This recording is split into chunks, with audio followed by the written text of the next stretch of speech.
Hi ಗೆಳೆಯರೆ, ಎಲ್ಲರಿಗೂ ನಮಸ್ಕಾರ.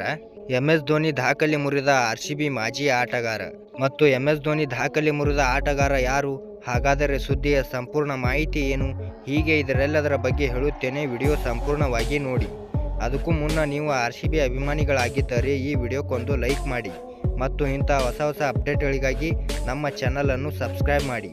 ಬರ್ರಿ ಮತ್ತೆ ವಿಡಿಯೋ ಸ್ಟಾರ್ಟ್ ಮಾಡೋಣ. ಸೌತ್ ಆಫ್ರಿಕಾದಲ್ಲಿ ನಡೆಯುತ್ತಿರುವ SA-20 ಲೀಗ್ನಲ್ಲಿ ಅರ್ಧ ಶತಕ ಬಾರಿಸುವ ಮೂಲಕ ದಿನೇಶ್ ಕಾರ್ತಿಕ್ ವಿಶೇಷ ದಾಖಲೆ ಬರೆದಿದ್ದಾರೆ.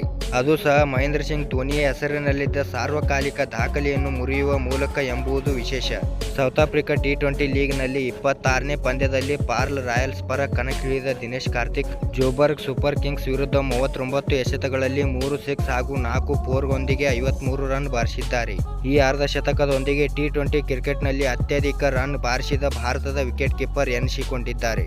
ಇದಕ್ಕೂ ಮುನ್ನ ಈ ದಾಖಲೆ ಟೀಂ ಇಂಡಿಯಾದ ಮಾಜಿ ನಾಯಕ ಮಹೇಂದ್ರ ಸಿಂಗ್ ಧೋನಿ ಹೆಸರಿನಲ್ಲಿತ್ತು.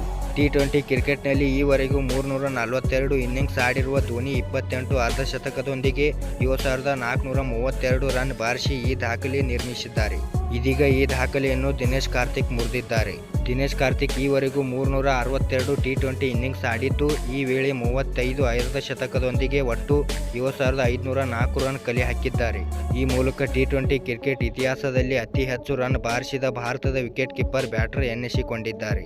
ಸದ್ಯ ದಿನೇಶ್ ಕಾರ್ತಿಕ್ ಹೆಸರಿನಲ್ಲಿರುವ ಈ ದಾಖಲೆಯನ್ನು ಮುರಿಯಲು ಮಹೇಂದ್ರ ಸಿಂಗ್ ಧೋನಿಗೆ ಉತ್ತಮ ಅವಕಾಶವಿದೆ. ಏಕೆಂದರೆ ಮುಂಬರುವ IPLನಲ್ಲಿ ಧೋನಿ ಆಟಗಾರನಾಗಿ ಕಣಕ್ಕಿಳಿದರೆ ದಿನೇಶ್ ಕಾರ್ತಿಕ್ RCB ತಂಡದ ಬ್ಯಾಟಿಂಗ್ ಕೋಚ್ ಆಗಿ ಕಾಣಿಸಿಕೊಳ್ಳಲಿದ್ದಾರೆ. ಹೀಗಾಗಿ ಈ ಬಾರಿಯ IPLನಲ್ಲಿ ಧೋನಿ 100 ರನ್ ಕಲೆ ಹಾಕಿದರೆ T20 ಕ್ರಿಕೆಟ್ನಲ್ಲಿ ಅತಿ ಹೆಚ್ಚು ರನ್ ಬಾರಿಸಿದ ಭಾರತೀಯ ವಿಕೆಟ್ ಕೀಪರ್ ಎನಿಸಿಕೊಳ್ಳಲಿದ್ದಾರೆ.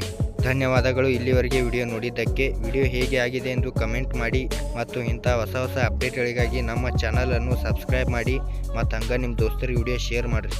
ನಮಸ್ಕಾರ.